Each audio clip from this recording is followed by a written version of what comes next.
Hello friends, क्या आपने कभी नरक को अपने ख्यालों में इमेजिन किया है? कैसी दिखती होगी वह जगह? क्या आप वहां जाना चाहोगे? अगर आप इंसान हो तो आप अपने दुश्मनों को भी वहां भेजना नहीं चाहोगे। लेकिन दुख की बात तो यह है कि कुछ लोगों ने अपनी जिंदगियों में ही नरक को देखा है और लौटकर वापस भी आए हैं, वहां के किस्से सुनाए हैं। मार्टिन पिस्टोरियस साउथ अफ्रीका में रहने वाला एक आम 12 साल का बच्चा था। उसकी जिंदगी काफी खुशी से गुजर रही थी कि जनवरी 1988 में उसके साथ एक ऐसी घटना हुई जो उसकी जिंदगी को हमेशा के लिए बदल डालेगी। उस दिन जब वो स्कूल से वापस आ रहा था तब उसने बताया कि उसके गले में थोड़ी सी खराश है, जो कि सुनने में तो इतनी बड़ी नहीं लग रही थी, लेकिन दुखद बात तो यह है कि उस दिन के बाद मार्टिन कभी स्कूल वापस नहीं जाने वाला था। महीने भर में ही उसकी हालत दिन भर बिगड़ती चली गई और कुछ ही दिनों बाद उसका अपने शरीर पर नियंत्रण लगभग खत्म हो गया और इसके साथ साथ मानसिक रूप से सोचने और समझने की क्षमता और यहाँ तक कि याददाश्त भी कमजोर हो गई। और इससे पहले कि किसी को कुछ पता चलता वो कोमा में चला गया। अब इस बीमारी की क्या वजह थी ये तो आज तक किसी को पता नहीं चल सका, लेकिन डॉक्टर का तो यह मानना था कि उसे क्रिप्टोकोकल मेनिंगिटिस या फिर सेरेब्रल ट्यूबरक्लोसिस हो सकता है, क्योंकि उससे पहले भी ये बीमारियां रह चुकी थी और अब बहुत लेट हो चुका था और इसे अब ठीक कर पाने के लिए डॉक्टर के पास कोई तरीका नहीं था। सारे ट्रीटमेंट के फेल होने के कुछ ही दिनों बाद उसे हॉस्पिटल से डिस्चार्ज कर दिया गया और उसके माता पिता को यह बताया गया कि अब भगवान या फिर कोई चमत्कार ही उस बच्चे को बचा सकता है। मार्टिन पूरी तरह से बाहरी दुनिया से संबंध तोड़ चुका था, वो बस एक जिंदा लाश की तरह था और उसके वापस पहले जैसे ठीक होने की संभावना ना के बराबर थी, मगर सब लोग उसके ठीक होने की कामना कर रहे थे। लेकिन वो ठीक अब कितने समय बाद होता है या फिर कभी नहीं होता है या कोई नहीं बता सकता था। वैसे आंकड़ों के अनुसार कोमा में जाने के बाद लगभग 58% लोग कभी वापस जिंदा नहीं हो पाते हैं और उसमें भी 4 दिन कोमा में रहने के बाद जिंदा हो पाने या होश में आ पाने का चांस सिर्फ 7% ही बचता है, जो फिर 2 हफ्तों के बाद सिर्फ 2% हो जाएगा।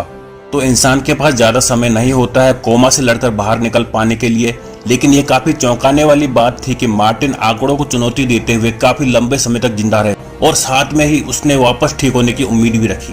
बट क्या थी यह वास्तविकता जिसमें मार्टिन जी रहा था? क्या वो एक असल जिंदगी थी?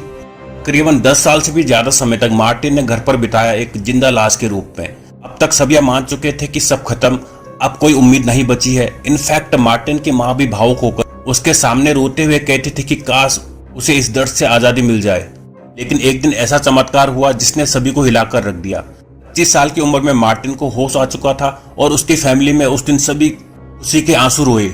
लेकिन कहानी बस यहाँ खत्म नहीं होती, क्योंकि मार्टिन के होश में आते ही खुलने वाले सभी रहस्य जो वो अंदर 10 साल से भी ज्यादा दबाए हुए था, वो एक ऐसा सच सामने लाने वाला था जिसे सुनकर सभी के रोंगटे खड़े होने वाले थे। मार्टिन के मुताबिक कोमा में जाने के कुछ सालों बाद ही वह होश में आ गया था। उसकी कॉन्शियसनेस दोबारा आ गई थी। उसे पता चलने लग गया था कि क्या क्या आसपास हो रहा है, लेकिन उसका शरीर भी बेजान पड़ा था। वो सबकी बातें सुन तो सकता था लेकिन कुछ भी बोल नहीं सकता था, बिल्कुल किसी भूत की तरह। वो एक ऐसे राक्षसों की दुनिया में कैद हो गया था जहां से वो वापस आना उसका नामुमकिन था। उसने कहा कि जिस दिन उसे यह बात का एहसास हुआ कि वह दुनिया को बस इसी तरह से देख और महसूस कर पाएगा, उसे बहुत दर्द हुआ। वह अंदर से बिल्कुल नॉर्मल हो गया था, बट यह बात बाहर तक कैसे पहुंचाया जाए कि वो ठीक हो गया है जब वो अपनी एक उंगली भी ना उठा सके। उसे अपनी पूरी जिंदगी एक लाश के अलावा और कोई भविष्य नहीं दिख रहा था। उससे भी दुखद बात यह है कि उसे अपनी माँ के रोने की आवाज भी सुनाई देती है और वो उन्हें यह कहते हुए सुन सकता था कि अच्छा होता अगर यह सब कुछ इधर ही खत्म हो जाए। वो आप इमेजिन नहीं कर सकते हो कि क्या बीत रही होगी मार्टिन पर उस वक्त। लेकिन वो अपनी माँ को समझ सकता था कि वो सब ये उसकी भलाई के लिए ही सोच रही थी। लेकिन मार्टिन के पिता शायद एक ऐसे इंसान थे जिन्हें अपने बेटे पर पूरा भरोसा था। वो हर रोज उसे साफ करते, अपने हाथों से खाना खिलाते और उसके शरीर का मसाज भी करते ताकि वो स्वस्थ रह सके। अपने दिमाग को ट्रेन करने के लिए मार्टिन अपने दिमाग में ही सारी पहेलियां सुलझाया करता था और यहाँ तक कि कैलकुलेशन भी किया करता था। मार्टिन ने पूरी तरह से स्वीकार कर लिया था कि यही अब उसकी दुनिया है। अब यह कहना गलत नहीं हुआ कि ऐसी परिस्थिति में आकर कोई भी नॉर्मल इंसान अपना आपा खो बैठेगा और शायद फिर से पागल हो जाएगा। लेकिन मार्टिन ने हिम्मत बनाए रखी और आखिर में इसी हिम्मत ने उसे सफलता दी। एक दिन सब कुछ बदल गया जब मार्टिन के रेगुलर पैरामेडिक चेकअप में उसने किसी तरह से ये जता दिया कि होश में आ चुका है। ये बात सिर्फ उसने अपनी आंखों से जताई और खुशकिस्मती से उस पर गौर भी किया गया। उसके बाद उसे तुरंत एक स्पेशल सेंटर में ले जाया गया जहां पर उस पर कुछ टेस्ट किए गए, यह जानने के लिए कि वो असल में कॉन्शियस है या फिर यह सिर्फ एक इत्तेफाक था। और फिर जब मार्टिन के सारे टेस्ट पास कर दिए तो सबको मालूम पड़ गया कि ये आखिर सच्चाई है। उसके बाद मार्टिन की मां ने अपनी जॉब छोड़ दी और उसकी मदद करने में और उसका ख्याल रखने में लग गई। उसके बाद उन्होंने एक ऐसा कंप्यूटर प्रोग्राम बनाया जिसकी मदद से मार्टिन बातचीत कर सके। और इतना ही नहीं, जैसे ही मार्टिन के पास ये कम्युनिकेशन करने की काबिलियत आ गई, मार्टिन ने अपनी कॉलेज डिग्री तक ले ली और उसके बाद एक वेब डेवलपमेंट कंपनी में उसे जॉब भी मिल गई। अब इसे कहते हैं असली जज्बा। जल्द ही मार्टिन के चेहरे पर फेशियल एक्सप्रेशन भी शुरू हो गए और फिर उसका पूरा शरीर भी काम करने लग गया। उसने अपनी बहन की एक दोस्त से शादी कर ली और इसके बाद वो हमेशा खुश रहा। 2011 में उसने एक बुक भी पब्लिश की घोस्ट बॉय के नाम से, जिसमें उसने अपने सारे अनुभव शेयर किए हैं और बताया कि कैसे वो एक ऐसी दुनिया में कैद था जहां वो दोबारा कभी भी नहीं जाना चाहेगा और कोई भी नहीं जाना चाहेगा।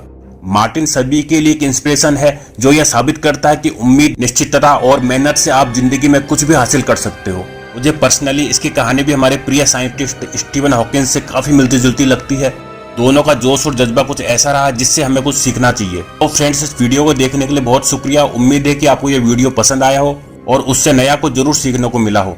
अगर आपको यह वीडियो पसंद आया तो एक लाइक और शेयर करना बिल्कुल मत भूलिए और साथ ही ऐसे साइंस वीडियो के लिए चैनल को सब्सक्राइब करें और नोटिफिकेशन बेल आइकन को ऑन करना बिल्कुल मत भूलिए। और मैं आपको नेक्स्ट वीडियो में मिलूंगा ऐसे ही किसी इन्फॉर्मेटिव वीडियो के साथ। तब तक के लिए देखते रहिए और सीखते रहिए। धन्यवाद।